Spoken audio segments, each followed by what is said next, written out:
The rain fell in sheets, each drop a tiny needle against my exposed skin. I clutched Jamie tighter to my chest. My jacket draped over his tiny body rather than my own. His whimpers had subsided to occasional hiccups as he nestled against the only warmth I could offer. The bus shelter provided minimal protection from the November downpour, its metal bench cold and unforgiving beneath me. "Shh, baby, it's okay. Mommy's got you," I whispered, pressing my lips to his damp forehead. But it wasn't okay. Nothing had been okay since Mike cleaned out our apartment and bank account 3 weeks ago, leaving nothing but a hastily scrawled note on our kitchen counter. "Sorry, Ellie. Can't do this anymore. Can't do this anymore." As if our son, our 6-month-old baby, was some kind of temporary commitment he could simply walk away from. As if I was disposable. The eviction notice had come yesterday. Final warning. My waitressing job barely covered formula and diapers, let alone our overdue rent. The landlord's patience had run out, along with my options. I'd spent the day trudging between social services offices, my sneakers soaked through, Jamie fussing in his carrier. Each place offered sympathy, but little immediate help. Waiting lists, forms, procedures, nothing for tonight, when we would officially have nowhere to go. A sleek black car slowed near the curb, its wipers working furiously against the deluge. I ducked my head, pulling Jamie closer. Late-model Mercedes with tinted windows. Probably some businessman lost in this neighborhood, which wasn't known for its luxury vehicles or safety after dark. I expected it to move on, but it didn't. Instead, it stopped directly in front of the bus shelter, engine purring quietly. The rear window lowered with an electric hum. "You shouldn't be out in this weather," a voice said, deep and smooth like expensive whiskey, especially not with a child. I kept my eyes down, heart hammering. Strange men offering help rarely wanted nothing in return. "The bus will be here soon," I lied, knowing the last one had passed over an hour ago. "No, it won't. Not for another 7 hours." Something in his certainty made me look up. The interior light was off, casting the car's occupant in shadow, but I could make out the silhouette of broad shoulders and the glint of a watch that probably cost more than 6 months of my rent. "I'm fine," I said automatically, the words hollow even to my own ears. Jamie chose that moment to let out a plaintive wail, as if calling my bluff. "You're soaked through, shivering, and your child is crying." His observation wasn't accusatory, just matter of fact. "My car is warm." I bristled at his presumption. "I don't get into cars with strangers." The window lowered further, and he leaned forward slightly. The amber glow of a distant streetlight caught his features. Sharp jawline, dark eyes that seemed to absorb light rather than reflect it, hair the color of wet asphalt. He was younger than I'd expected, perhaps early 30s, and devastatingly handsome in a way that felt dangerous rather than comforting. "Daniel Castellano," he said, as if the name should mean something to me. When I didn't react, a flicker of something like amusement crossed his face. "Now I'm not a stranger." Jamie's cries grew more insistent. I bounced him gently, murmuring soothing nonsense while trying to project more confidence than I felt. "That's not how it works." Mr. Castellano, Daniel, studied me for a long moment before speaking again. "The nearest shelter is 20 blocks from here. It's already at capacity because of the storm." He said this with absolute certainty, as if he'd personally verified this information. "The temperature is dropping. Your options are limited." A chill that had nothing to do with my wet clothes crawled up my spine. How did he know I was looking for a shelter? Was I that transparent, that pathetic? "I can offer you and your child a warm meal and a safe place for the night. Nothing more, nothing less." He reached into his suit jacket and produced a business card, extending it through the window. "Call whoever you need to. Give them my information. Tell them where you're going." I hesitated before taking the card, careful not to let our fingers touch. Heavy cream-colored stock, embossed black lettering. Daniel Castellano, Castellano Investments. A phone number with an area code I recognized as belonging to the wealthy downtown district. "Why would you help us?" I asked, suspicion edging my voice. Something shifted in his expression. A softening around the eyes, perhaps, or a slight downturn of his mouth. "I was once a child in the rain with nowhere to go," he said quietly. No one stopped for us. Before I could respond, Jamie sneezed, his little body shuddering against mine. The maternal panic was immediate. Pneumonia, fever, hospitals I couldn't afford. I pulled him closer, as if my body heat alone could protect him from illness. "My driver can take you wherever you wish to go," Daniel added, noticing my hesitation. "The shelter, a friend's home, a hotel of your choosing. I won't be in the car." I blinked in surprise. "You'd send your car without you? If that would make you more comfortable." He nodded to the front seat, where I now noticed a broad-shouldered man at the wheel. Marco is discreet and trustworthy. The offer was tempting in a way that made my skin prickle with shame. I had $43 to my name, no roof for the night, and a baby who deserved better than a mother too proud to accept help. "One meal," I said finally, my voice barely audible over the rain, "and maybe a place to get him warm and dry." I nodded toward Jamie, whose eyelids were growing heavy despite his discomfort.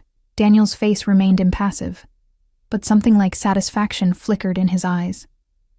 The car door swung open, held by an unseen hand from inside.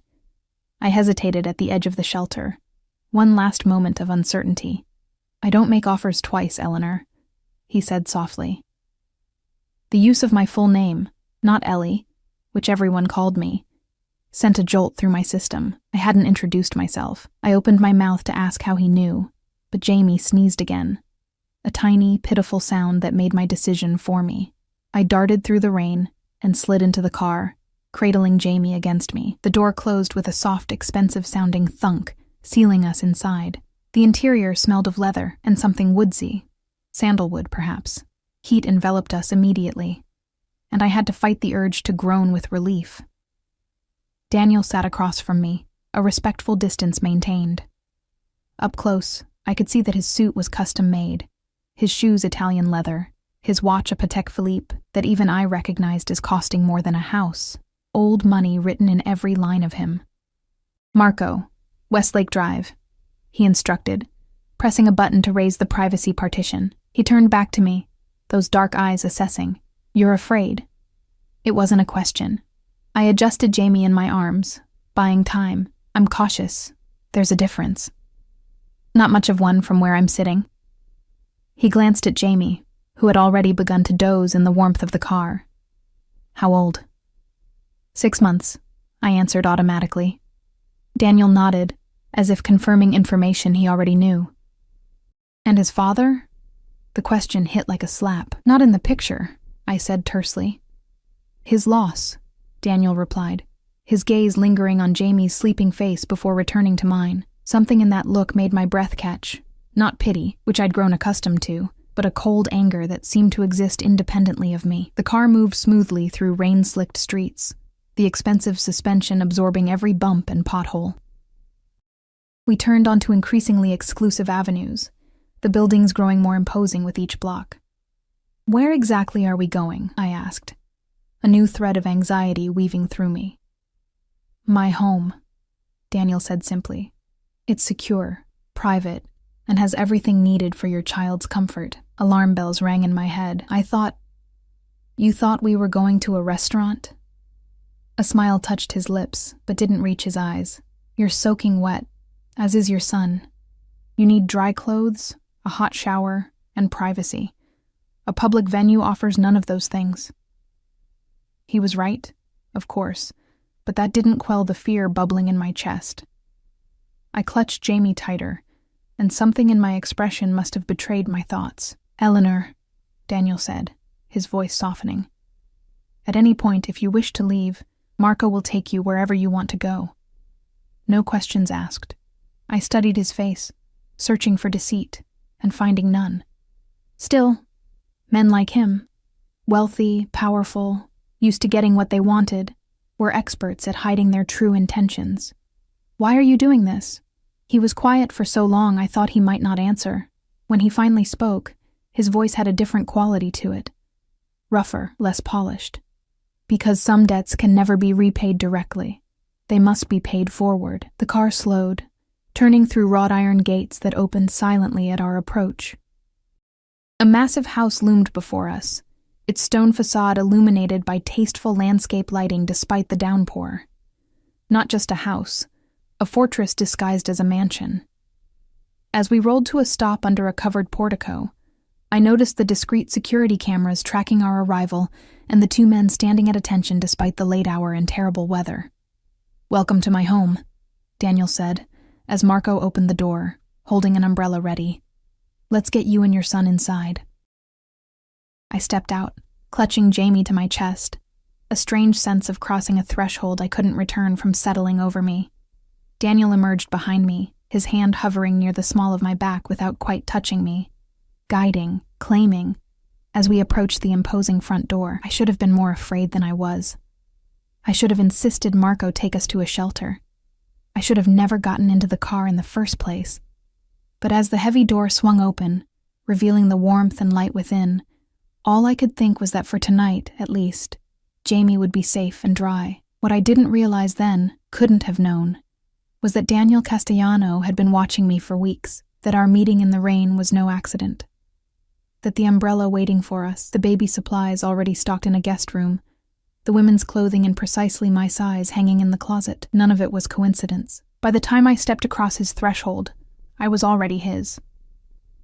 I just didn't know it yet. The foyer of Daniel's mansion swallowed us in marble and mahogany, the soaring ceiling making me feel even smaller than I already did. A crystal chandelier cast diamonds of light across the polished floor, and somewhere, a fire crackled. The contrast between the storm outside and this sanctuary of wealth was jarring, like stepping from one world into another. "Mrs. Abrams will show you to your room," Daniel said, nodding toward an elegant older woman who appeared silently at his side. Her silver hair was pulled into a neat bun, her black dress simple but clearly expensive. Her eyes, a warm hazel, assessed me without judgment. "The blue suite has been prepared," she said to Daniel, before turning to me with a gentle smile. "You must be exhausted, dear. Let's get you and the little one settled." I clutched Jamie closer, suddenly aware of how we must look. Me in my dripping clothes, hair plastered to my face, Jamie bundled in his worn onesie beneath my jacket. We were rainwater stains on imported silk. "Eleanor," Daniel's voice pulled my attention back. "Mrs. Abrams was a pediatric nurse before coming to work for me. Your son is in good hands with her." Something in his tone, the absolute certainty, the subtle command beneath the reassurance, made me nod despite my reservations. "Thank you," I managed, my voice smaller than I intended. "I'll have dinner sent up in an hour," he continued. "Rest. We'll talk afterward." It wasn't a request. I followed Mrs. Abrams up a sweeping staircase, feeling Daniel's eyes on me until we turned down a hallway lined with what looked like original artwork. Each painting was lit with its own discreet fixture, museum-quality pieces displayed casually, as if priceless art was simply wallpaper in this house. "Here we are, Mrs. Abrams said, opening double doors to reveal a suite larger than my entire apartment. The walls were painted a soft blue-gray, the furnishings cream and navy, a fire already burned in a limestone fireplace, and through an open door, I glimpsed a bathroom bigger than most bedrooms. Most shocking of all was the white wooden crib, positioned near a massive four-poster bed. "Is there anything special the baby needs?" Mrs. Abrams asked, moving to turn down the bed. "Formula preference? Allergies?" I blinked, disoriented by the question and the crib's presence. He's on Enfamil. No allergies that I know of. But how did you—" "Mr. Castellano is thorough," she replied, as if this explained everything. "The bathroom has everything you should need. Robes, towels, toiletries. There are clothes in the closet that should fit both of you." My unease deepened. "Clothes? For both of us?" Mrs. Abrams nodded, seemingly untroubled by my growing alarm. "Would you like me to hold the baby while you shower? Or I can prepare a warm bath for him first." Jamie stirred against my chest, his little face scrunching as he woke. The maternal instinct to protect him warred with the practical need to get him clean and comfortable. I hesitated, then made a decision.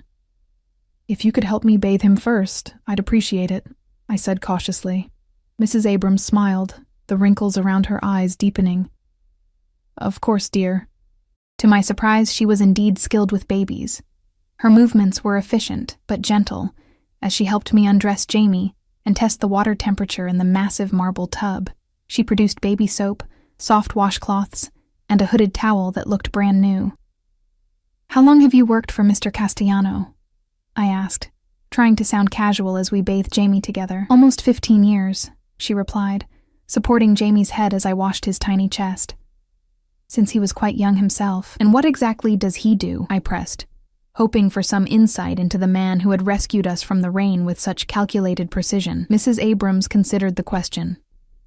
"He has various business interests," she said finally.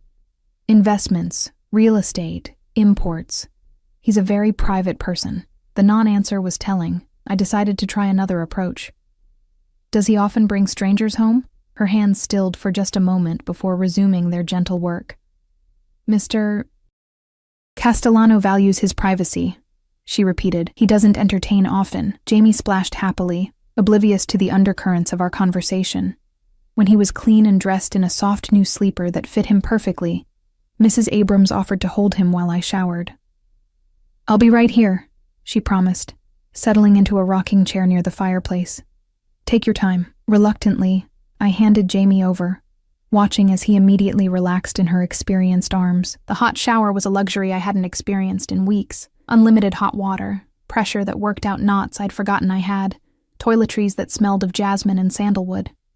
I stayed until my fingers pruned, washing away more than just rain and grime.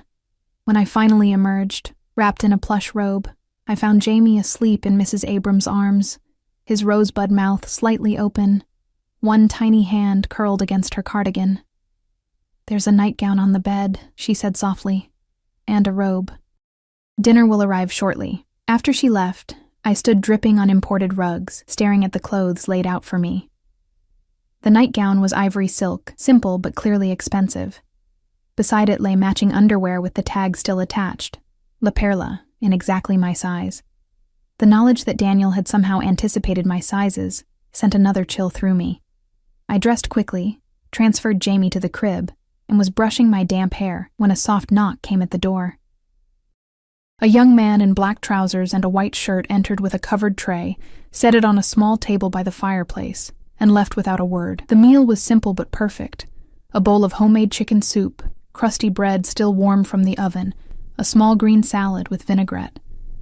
There was also a glass of white wine, which I ignored. I needed my wits about me. I had just finished eating when another knock came. This time, it was Daniel. He'd changed from his suit into dark trousers and a charcoal sweater that made his eyes look even darker. "May I come in?" he asked, remaining at the threshold. I nodded, suddenly aware of the silk clinging to my body.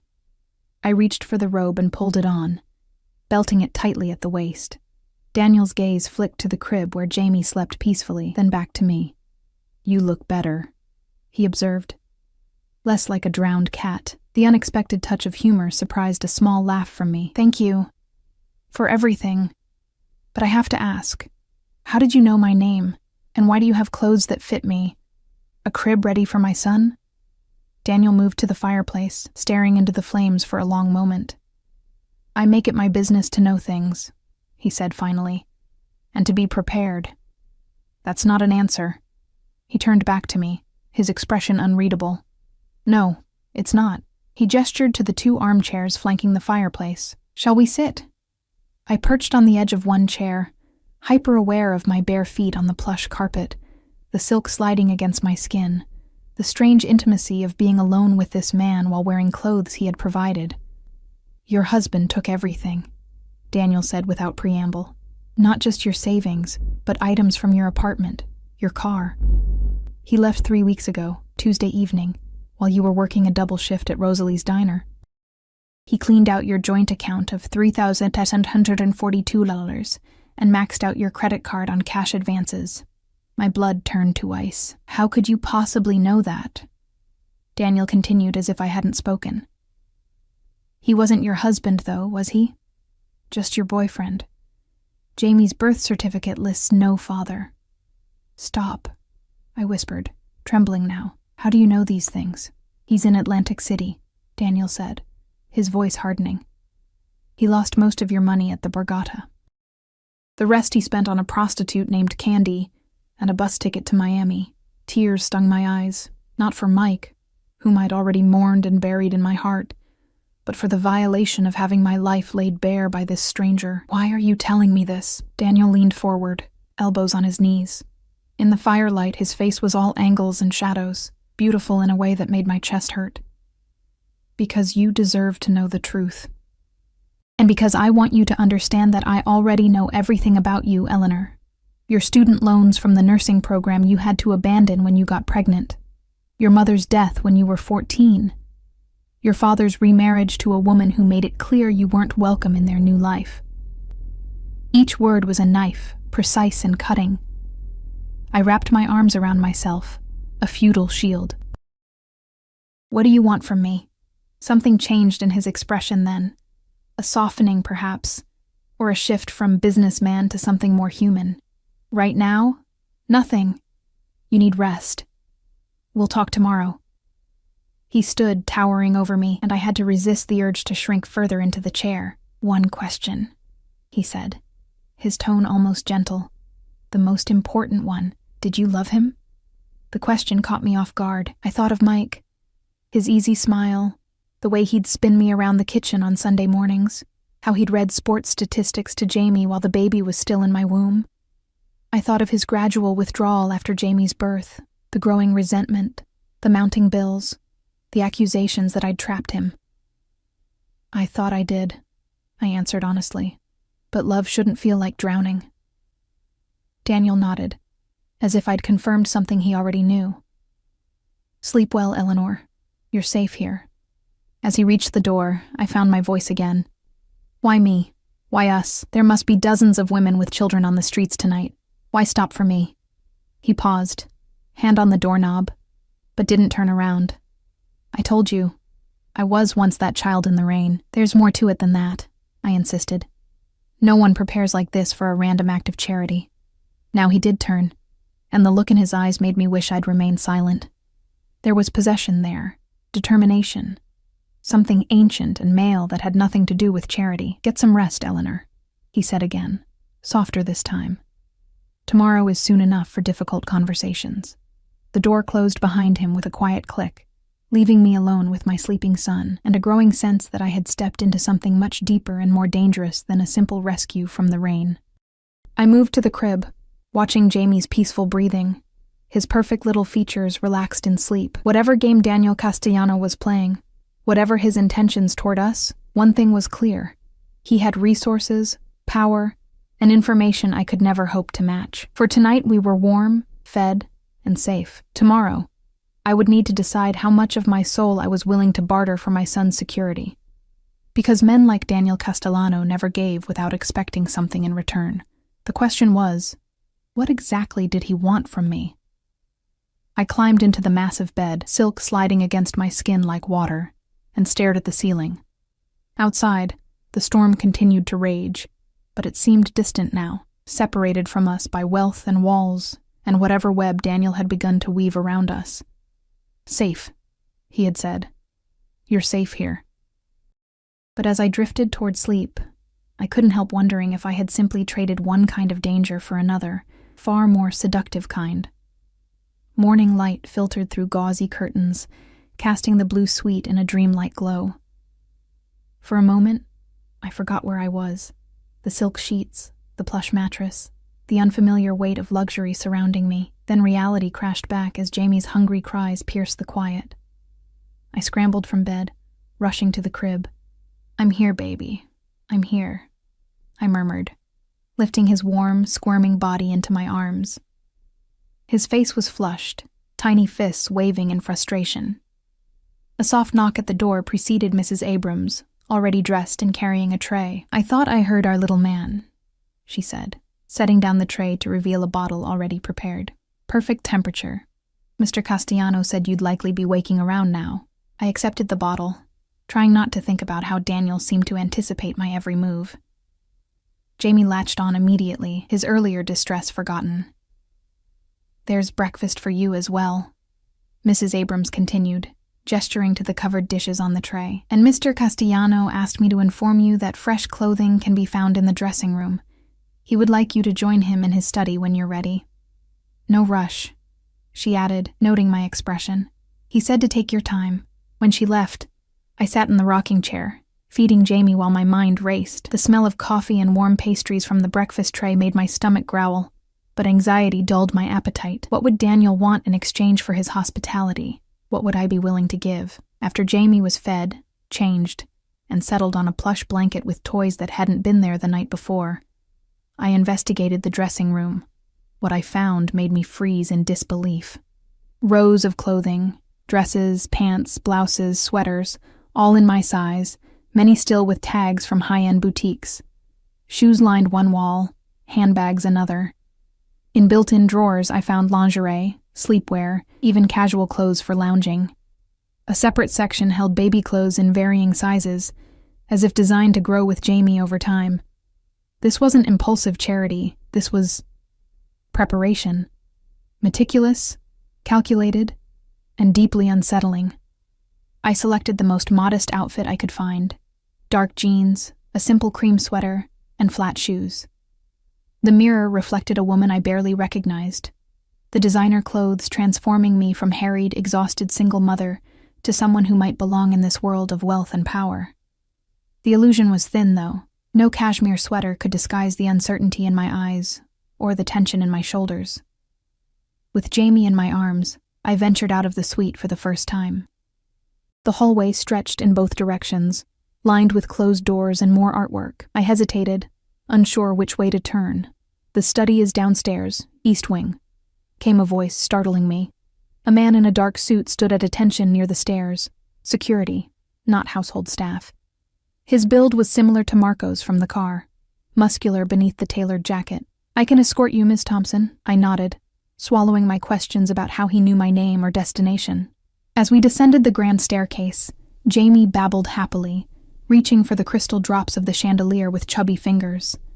The guard led me through corridors of marble and mahogany to a set of double doors, knocked once, and opened them without waiting for a response. "Ms. Thompson and the child, sir," he announced, then stepped aside to let us enter. Daniel's study was less imposing than I had imagined. Bookshelves lined 3 walls, filled with leather-bound volumes that appeared well-read rather than decorative. A large desk dominated the space, but he wasn't seated behind it. Instead, he stood by tall windows overlooking manicured gardens, a phone to his ear. "Handle it," he said tersely into the phone before disconnecting the call. He turned, his expression softening almost imperceptibly when he saw Jamie in my arms. "Eleanor, I trust you slept well." "Yes, thank you," I replied, suddenly very aware of how I stood, too straight, too stiff, like a supplicant before royalty. Daniel crossed the room, his movements fluid and confident. He stopped closer than social norms dictated, studying Jamie with undisguised interest. "He has your eyes," he observed. "Though the rest is—" He trailed off, something dark flashing across his features. "May I?" The request to hold my son surprised me. Daniel didn't strike me as the type of man who sought physical contact with babies. Still, I found myself transferring Jamie into his waiting arms, our fingers brushing in the exchange. Daniel held him with unexpected competence, supporting his head and back properly. Jamie stared up at this new person, his expression curious rather than fearful. "He's calm," Daniel noted. "Trusting. Like his mother." I bristled at the implication. "I'm not trusting," I countered. "Just practical." A smile touched his lips. "Is that what we're calling it?" He returned his attention to Jamie, who had become fascinated with the expensive watch on his wrist. "You should know that I've taken certain liberties while you slept." My body tensed. "What does that mean?" Daniel gestured toward a leather sofa near the fireplace. "Sit, please." I obeyed, perching on the edge of the cushion as he joined me, still holding Jamie with surprising ease. "I had my attorney file for an emergency stay on your eviction," he said. "Your belongings are being packed as we speak, and will be placed in secure storage until you decide what you'd like done with them." My mouth opened, then closed. You can't just... I also settled your outstanding debts, he continued, as if I hadn't spoken. Rent, utilities, credit cards. Your student loans have been paid in full. The room seemed to tilt. Why would you do that? Daniel's dark eyes locked with mine. Because I can. And because you needed it done. I can't repay you, I said, my voice barely above a whisper. I'm not asking you to. Jamie squirmed in his arms, and Daniel handed him back to me with the same careful precision. Our fingers touched again, longer this time, and something electric passed between us. Awareness, perhaps, or warning. What do you want then? I asked, clutching Jamie like a shield. Daniel stood, moving to pour coffee from a silver carafe on a side table. Sugar? Cream? Black is fine, I answered automatically, impatience rising. Please don't avoid the question. He handed me the cup, his expression contemplative. What I want, he said slowly, is to offer you a proposition. My throat tightened. What kind of proposition? A practical arrangement, he replied, sitting across from me now. You need security, stability for your son, a future beyond minimum wage and constant struggle. And what do you need? I asked, the coffee cooling untouched in my hands. His eyes never left mine. Companionship, a family, an heir. The implication hung between us, both outrageous and terrifyingly logical. You want me to be what? Your mistress? Daniel's expression hardened slightly. I'm offering you marriage, Eleanor. Legal, binding with all the protections and privileges that entails. The cup nearly slipped from my fingers. That's insane. You don't know me. I know everything about you, he corrected. Your medical history, your academic records, your family background, your financial situation, your work history, the fact that you wanted to be a nurse before life intervened. He paused. I know you're intelligent, resilient, and fiercely protective of your child. I know you have no family support, no safety net, and limited options. Each word felt like an invasion, clinical and cold. That's not knowing me, I said quietly. That's surveillance. Perhaps, he conceded, but it's given me enough information to know you're suitable. Suitable, I repeated, the word bitter on my tongue. Like a breeding mare. For the first time, a flash of genuine anger crossed his face. I'm offering you and your son a life of privilege and protection, everything you could never provide for him on your own. The truth of his words stung worse than any insult. Jamie deserved better than shelter uncertainty and dollar store diapers. Better than a mother working double shifts just to keep them afloat. Why me? I asked again, the question that had haunted me since the moment his car stopped in the rain. You could have anyone. Someone from your world, someone beautiful, educated, connected. Daniel was silent for so long I thought he might not answer. When he finally spoke, his voice had lost its businesslike tone. My mother was 16 when she had me. My father was a man who saw an opportunity in her vulnerability. He used her, then discarded her when she became inconvenient. I clutched Jamie tighter, maternal instinct flaring at the implication. We lived on the streets, in shelters, wherever she could find work. Until one night, during a storm much like yesterday's, she left me under an awning while she... He paused, jaw tightening. While she earned enough for our next meal. Horror washed over me as I understood what he wasn't saying. She never came back. Daniel continued, his voice detached now. Later, I learned she had been killed by her client. I was 7 years old. I spent the next 3 years in the system before a distant relative finally claimed me. I'm sorry, I whispered, meaning it. His eyes refocused on me, present again. You remind me of her, not in appearance, in spirit. The determination to protect your child at any cost. But that doesn't explain why you want to marry me. Daniel set down his cup, leaning forward. I built my empire from nothing, Eleanor. I clawed my way out of poverty through intelligence, ruthlessness, and absolute focus. I have wealth, power, respect. What I don't have is legacy, and you want Jamie to be that legacy? I asked, pieces falling into place. You want to adopt my son? I want to give him my name, Daniel corrected. To raise him as my own, to provide him opportunities I never had until it was almost too late. His gaze intensified. And yes, I want more children, heirs of my blood. The implications made my cheeks burn. This is medieval. Arranging a marriage with a stranger for dynastic purposes, a smile ghosted across his lips. The practice has endured for millennia, because it works. Emotional attachment is fleeting. Practical arrangements endure. And if I refuse, then Marco will drive you wherever you wish to go, with enough money to start fresh. No strings, no obligations. Your debts will remain settled. The generosity of the alternative offer surprised me. Just like that?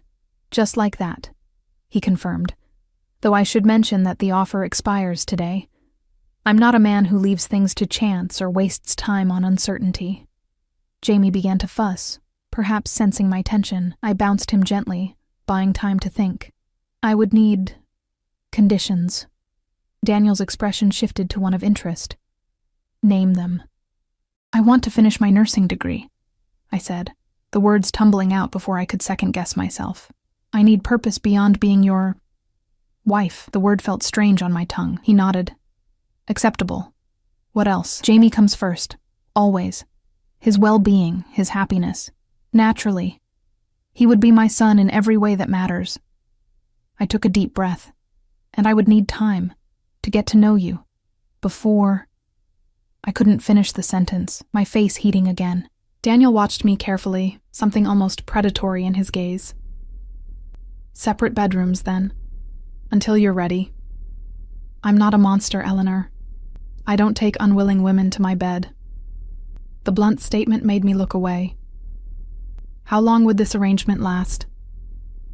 Until death, he said simply. I don't believe in divorce. Whatever marriage I enter will be permanent. Permanent. The word echoed in my mind, heavy with implication. A lifetime bound to this dangerous, powerful man. A lifetime of security for Jamie. A lifetime of never having to worry about shelter or food or opportunity. I need time to think, I said finally. You have until tonight, Daniel replied, standing to signal the end of our conversation. 7 o'clock. We'll have dinner and you'll give me your answer. As if summoned by unspoken command, the door opened, and Mrs. Abrams appeared. I can take the little one for his nap if you'd like, she offered. Give you some time to yourself. I hesitated, then made a decision. Thank you. That would be helpful. I kissed Jamie's forehead before handing him over, watching as Mrs. Abrams cooed softly to him. When they left, I turned back to Daniel, who was watching me with that same unreadable expression. The gardens are particularly peaceful for thinking, he suggested. Marco can show you the grounds. It was a dismissal, but also an opportunity, space to breathe, to consider the impossible choice before me. As I reached the door, his voice stopped me. Eleanor, he called, softer now. Whatever you decide, know that it's been a long time since I've wanted something as much as I want you to say yes. The raw honesty in his voice followed me as I left the study, haunting me with possibilities I had never dared to imagine. The gardens were as immaculate as everything else in Daniel's world. Carefully planned, meticulously maintained, beautiful in a controlled way that spoke of power rather than whimsy. I wandered stone paths between manicured hedges and seasonal blooms, Marco's presence a constant shadow 30 paces behind me. My mind churned with impossible choices. Marriage to a virtual stranger, a dangerous man with obvious secrets, versus returning to a life of grinding poverty and constant insecurity. A life where Jamie would have everything, versus a life where I would have my independence. Safety versus freedom. Luxury versus dignity. I found a stone bench beside a small reflecting pool and sat, watching koi fish glide beneath lily pads. The fish were beautiful prisoners, I realized. Pampered, protected, but confined nonetheless. Was that what I would become? He's not what you think, came a female voice behind me. I turned to find a young woman approaching. Perhaps a few years younger than me. She wore riding clothes, jodhpurs, polished boots, a fitted jacket, and carried a helmet under one arm. Her dark hair was pulled back in a practical ponytail, her features delicate but strong. I'm sorry, I said, startled by her sudden appearance.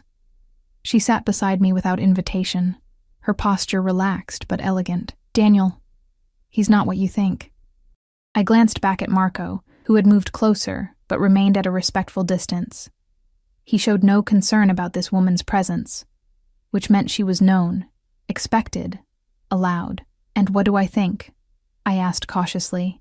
A smile touched her lips. "That he's a monster, a manipulator, a man who collects people like others collect art."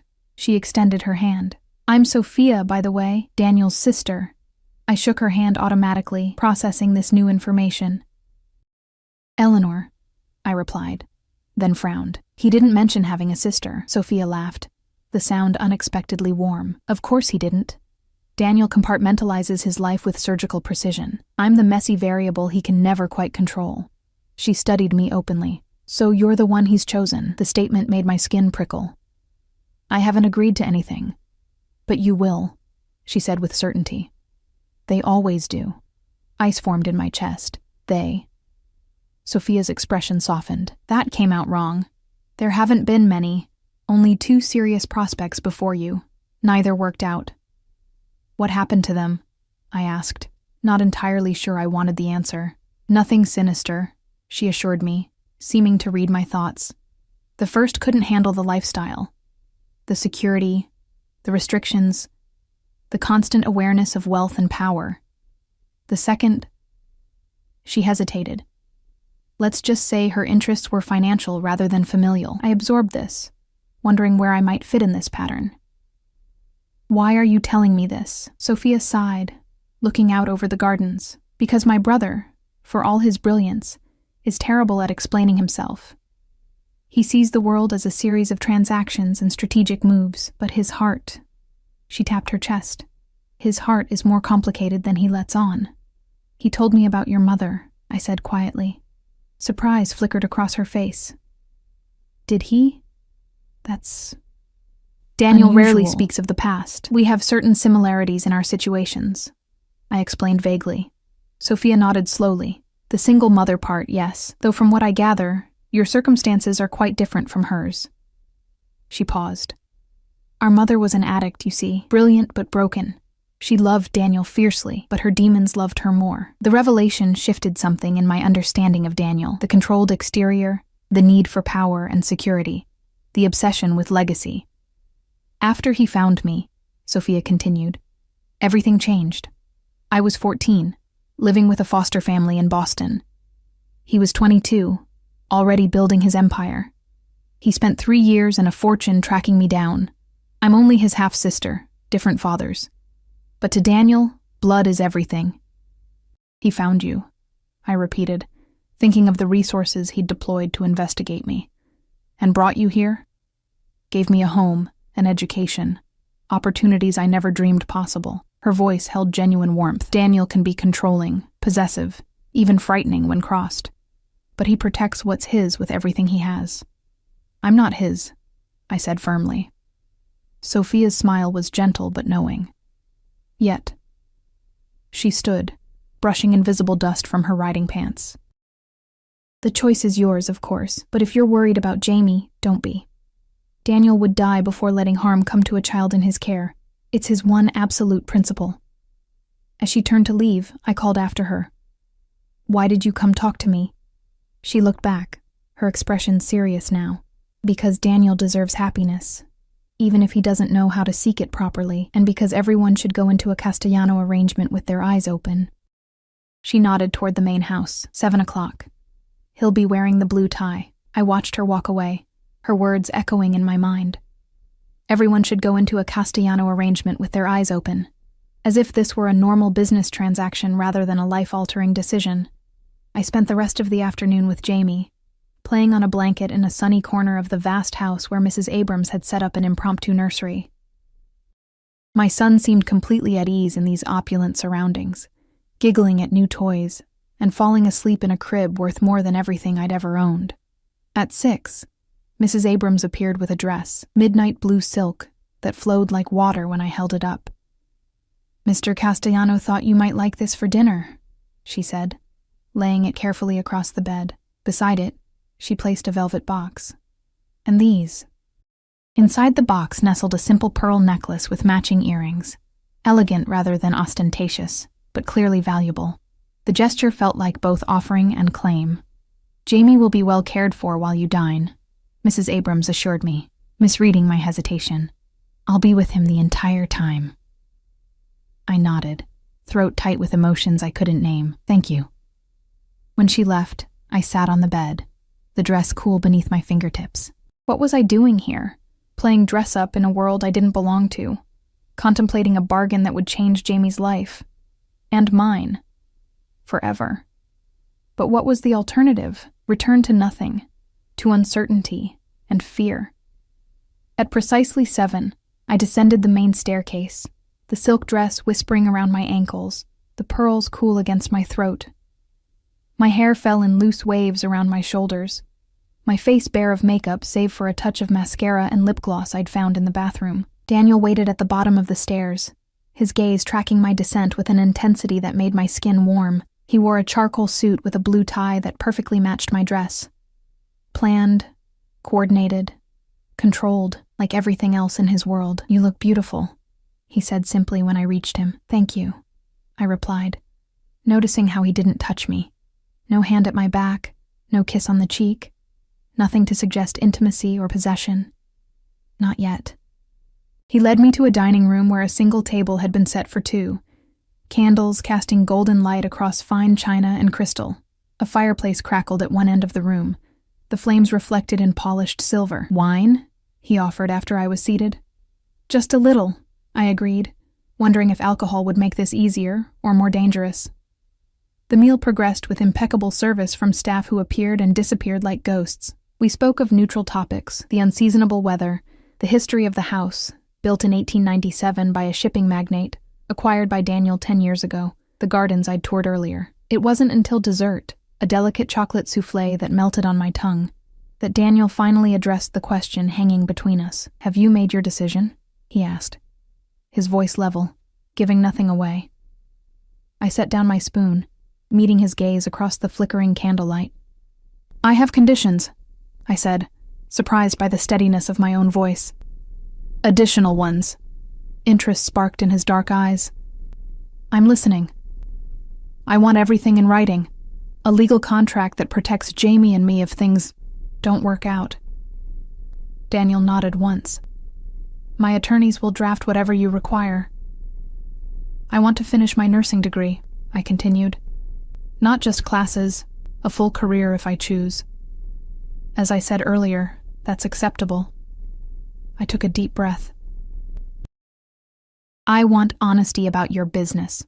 All of it. I won't live in ignorance of where the money comes from or what risks might touch Jamie." His expression tightened almost imperceptibly. "Some details are better left." "No," I interrupted, finding courage I didn't know I possessed. "I need to know what I'm agreeing to, what world I'm bringing my son into." Daniel studied me for a long moment, then inclined his head. "You'll have as much transparency as is safe for you to have." It wasn't a complete victory, but it was something. "And I want your word that if I ever feel Jamie is in danger from anything or anyone connected to you, you'll let us leave. No questions, no pursuit." This condition made his jaw clench, a muscle ticking beneath the smooth skin. "You're asking me to agree to lose my family on your subjective assessment of danger. I'm asking you to put Jamie's safety above your desire to possess us," I countered. We stared at each other across the table, the first real battle of wills between us. Finally, he gave a sharp nod. "If, and only if, there is genuine danger to the child that I cannot mitigate, I would allow it. But it would have to be real, Eleanor. Not imagined, not exaggerated, and not manufactured as an excuse." It was as much as I could hope for. I took a sip of water, gathering my thoughts for the final condition. "And I want your promise that you'll try, genuinely try, to make this a real marriage. Not just an arrangement, not just a transaction." Surprise flickered across his features before he controlled it. "What exactly does that mean to you?" "It means that if I'm giving you my life, my body, my future," I said softly, "I want something more than financial security in return. I want the possibility of respect, of affection, of partnership." Daniel's expression shifted, something unreadable moving behind his eyes. "You want me to love you," he said, the words neither question nor accusation. "I want you to be open to it," I clarified. "For both of us. I don't want to live the rest of my life as a glorified employee." He was silent for a long moment, fingertips resting lightly on the stem of his wine glass. "Love is unpredictable, Eleanor, dangerous. It makes people irrational, vulnerable." His voice had a distant quality, as if reciting lessons learned through painful experience. "I can promise respect, fidelity, protection, consideration for your happiness. But love..." He shook his head slightly. "I won't promise what I'm not certain I can deliver." His honesty, though painful, earned my respect. "Then promise to try," I insisted. "That's all I'm asking. That this isn't just a business transaction to you." "It never was," he said quietly. The simple admission hung between us, weighted with implications neither of us was ready to examine. "Is that a yes?" he pressed, setting down his glass. I took a deep breath, feeling as though I stood at the edge of a cliff. "Yes, I'll marry you." Something flashed in his eyes, triumph, relief, possession. There and gone so quickly I might have imagined it. He reached into his jacket pocket and withdrew a small velvet box, placing it on the table between us. "I had hoped you'd agree," he said, pushing the box toward me. My fingers trembled slightly as I opened it. Inside nestled a ring unlike any I'd seen before, a large oval diamond surrounded by smaller sapphires, set in platinum. It looked antique, valuable beyond measure, heavy with history. "It was my grandmother's," Daniel explained, watching me closely. "She gave it to me before she died, made me promise I would only give it to a woman worthy of being a Castellano." The gesture struck me unexpectedly. Not a new ring purchased for the occasion, but a family heirloom, a piece of his closely guarded history. I lifted it from the box, the stones catching the candlelight. "May I?" he asked, extending his hand. I placed the ring in his palm, then offered my left hand. Daniel slid the ring onto my finger with deliberate care, his touch lingering longer than necessary. The ring fit perfectly, another detail he had somehow anticipated. "We'll be married Saturday," he said, his tone leaving no room for negotiation. "Small ceremony here at the house. Just family. This Saturday?" I blinked. "That's only 3 days away. I see no reason to wait. The paperwork is already being prepared, including adoption papers for Jamie." He squeezed my hand gently. "Unless you need more time?" The question seemed genuine, his first real concession to my feelings over his preferences. "No," I said after a moment. "Saturday is fine." His smile was small, but real. "Good. Sophia will help with whatever you need." As if mentioning his sister had summoned her, the dining room door opened and Sophia entered, her earlier riding clothes exchanged for an elegant black dress. "I take it congratulations are in order?" she asked, her gaze falling to the ring on my finger. Daniel stood, gesturing for her to join us. "Eleanor has agreed to become my wife." Sophia's smile seemed genuine as she kissed my cheek. "Welcome to the family, then." She turned to her brother. "The Millers just arrived. They're waiting in the study." Daniel's expression hardened. "I told Marco no interruptions tonight." "It's urgent, apparently," Sophia replied, something meaningful passing between them. Something about the Baltimore shipment. I watched the silent communication, reminded again that I was entering a world with rules and dangers I didn't yet understand. Daniel turned to me, his expression softening slightly. "Business that can't wait, I'm afraid," he said, sounding genuinely regretful. "Sophia will see you back to your room." Before I could respond, he lifted my hand to his lips, pressing a kiss to my knuckles just above the ring. The gesture was old-fashioned, courtly, yet sent unexpected heat coursing through me. "Until tomorrow," he murmured, then released my hand and left the room with measured strides that nonetheless conveyed urgency. Sophia looped her arm through mine as we climbed the grand staircase. "So, you said yes," she observed, no surprise in her tone. "Was there ever any doubt?" I asked, echoing her earlier certainty. She laughed softly. "With Daniel, very little happens by chance." We paused outside the blue suite, where I could hear Jamie's soft babbling from within. "He's a good man," Sophia said unexpectedly. Complicated, controlling, sometimes frightening, but good at his core. Remember that in the difficult moments. I studied her face, searching for the truth behind her words. Will there be many difficult moments? Her smile turned sad. In any marriage? Yes. In this one, she hesitated. Let's just say Daniel's world comes with unique challenges. The Baltimore shipment, I said, testing the waters. What is it? Sophia's expression closed slightly.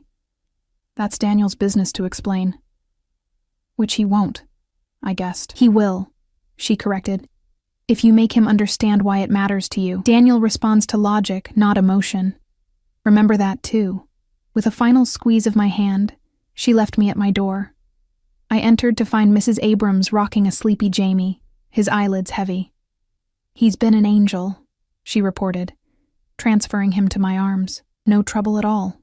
After she left, I changed into the silk nightgown, removed the pearl jewelry, but kept the engagement ring on. Its weight felt strange, significant.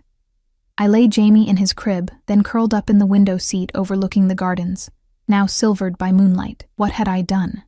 Agreed to marry a man I barely knew.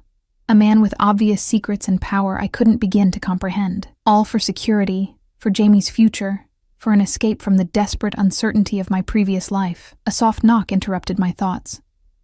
Expecting Mrs. Abrams, I called quietly, "Come in." The door opened to reveal Daniel, his tie loosened, a tumbler of amber liquid in his hand. "May I?" he asked, remaining at the threshold. I nodded, drawing my knees closer to my chest as he entered and closed the door behind him. "I apologize for the interruption earlier," he said, moving to stand by the window. "Some matters can't wait, even for engagement dinners." "The Baltimore shipment," I said, watching his reaction carefully. His expression didn't change, but something in his posture tightened. "Sophia mentioned it? Only the name," I assured him. "Is it something I should be concerned about?"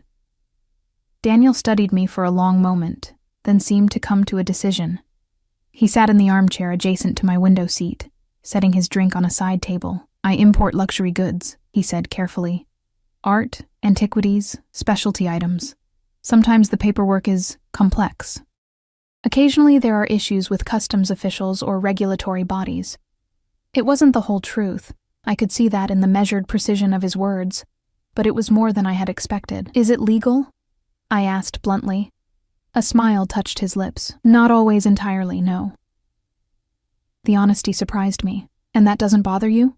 "Laws are written by men, Eleanor. Often flawed men with limited understanding of the world's complexities." He leaned forward slightly. "I operate by a different code, my own moral framework, which is protect family above all else, honor commitments, never break your word once given." His eyes held mine. "Never harm the innocent, especially children. And always, always repay debts, whether of gratitude or vengeance." A chill ran through me at the last part. "Vengeance," I repeated softly.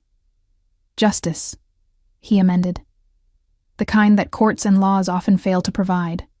Jamie stirred in his crib, making small snuffling sounds. Daniel's attention immediately shifted to him, his expression softening in a way I hadn't seen before. "He looks like you when he sleeps," Daniel observed. "Peaceful, trusting." "He has no reason not to be," I said. "He's never known real hardship, and he never will," Daniel promised, his voice hardening with conviction. "Not while I draw breath." The vehemence of his declaration touched something in me, the part that had been carrying the weight of Jamie's future alone for so long. Tears pricked unexpectedly at my eyes. Daniel noticed immediately, moving from the chair to sit beside me on the window seat. "What is it?"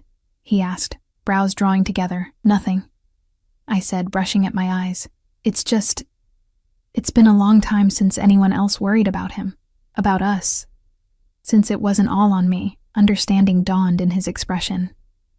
Cautiously, as if approaching a wild animal, he reached out to brush a tear from my cheek. The touch was gentle, warm, startling in its tenderness. "You're not alone anymore, Eleanor," he said softly. "Whatever else happens between us, whatever challenges we face, you'll never have to carry that burden alone again." I don't know which of us moved first. Perhaps me, seeking comfort. Perhaps him, offering it. But somehow my head came to rest against his shoulder, his arm slipping around me with careful restraint. We sat like that for a long time, watching moonlight paint silver patterns across the floor. Not lovers, not yet friends, but something in between. Two survivors of different storms, finding unexpected shelter in each other. When Jamie's soft cry finally broke the silence, Daniel released me without hesitation. I moved to the crib, lifting my son and bringing him back to the window seat. "May I?" Daniel asked, holding out his arms. I placed Jamie in them, watching as my son studied this new man with solemn eyes before breaking into a gummy smile. Daniel's face transformed at that smile, something raw and vulnerable flickering across his features before disappearing behind his usual controlled mask. "Saturday," he said, gently bouncing Jamie. "You'll be a Castellano, both of you." "Yes," I agreed, the full weight of my decision settling over me like a mantle. Heavy, but not crushing. Binding, but also protecting. Outside, clouds drifted across the moon, casting the garden in momentary darkness before revealing it again. Changed somehow in the shifting light, like my life, plunged into shadow by Mike's betrayal, now emerging into a different kind of light. Not the future I had imagined, but perhaps one where Jamie could thrive, where I might find purpose beyond mere survival. And perhaps, in time, where a man who had never known true family might learn what it meant to love rather than simply possess. Daniel handed Jamie back to me, his fingers brushing mine in the exchange. "Good night, Eleanor," he said, rising to leave. At the door, he paused, looking back at us with an expression I couldn't quite read. "I'll see you in the morning." "Good night," I whispered as the door closed behind him. Jamie yawned against my shoulder, his warm weight an anchor in the sea of uncertainty I had chosen to navigate. Whatever happened next, whatever secret still lurked in Daniel's world, one thing was certain. Our lives had irrevocably changed the moment that black car stopped in the rain. For better or worse, we were now part of Daniel Castellano's world, claimed, protected, perhaps even cherished in his own complex way. And somewhere deep inside, beneath the fear and uncertainty, I found myself hoping that my final condition might someday be met, that what had begun as a transaction might, against all odds, transform into something real.